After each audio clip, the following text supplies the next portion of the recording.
Banyak orang yang baru mulai menabung aset sering bingung, sebenarnya lebih baik nabung emas dulu atau perak dulu?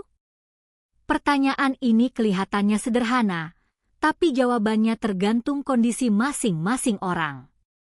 Karena emas dan perak sama-sama logam mulia, tetapi karakter keduanya berbeda. Kalau kita bicara emas, emas sudah lama dikenal sebagai alat penyimpan nilai. Dari dulu sampai sekarang, emas sering dipilih orang saat ingin menjaga kekayaan dari inflasi. Emas juga lebih familiar di masyarakat.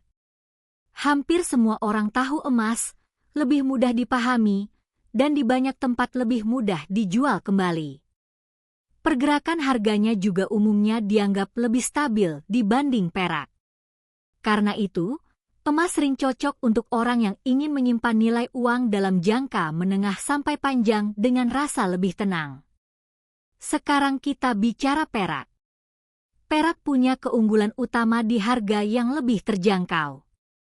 Dengan modal lebih kecil, seseorang sudah bisa mulai memiliki aset logam mulia. Ini membuat perak menarik bagi pemula yang ingin mulai pelan-pelan.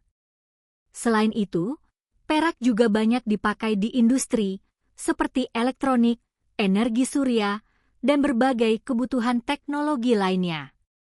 Karena itu, harga perak kadang bisa bergerak lebih cepat. Tapi sisi lainnya, perak juga bisa lebih fluktuatif dibanding emas.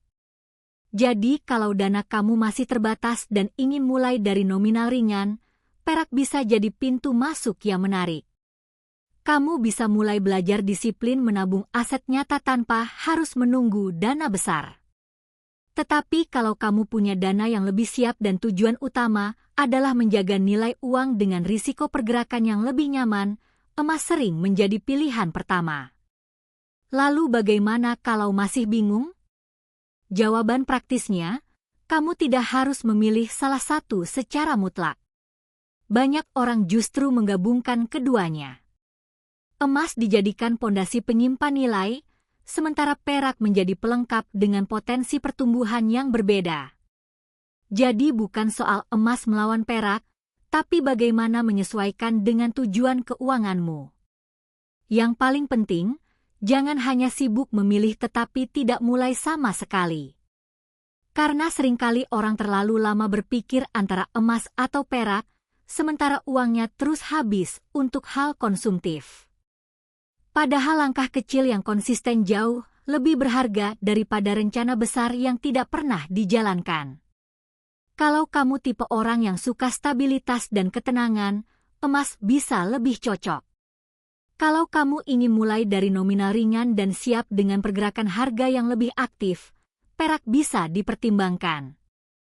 Dan kalau ingin seimbang, kombinasi keduanya juga masuk akal. Jadi, nabung emas atau perak dulu? Jawabannya kembali ke kondisi, tujuan, dan kemampuanmu hari ini. Yang terpenting bukan mana yang paling sempurna, tetapi mana yang membuatmu benar-benar mulai membangun aset dari sekarang.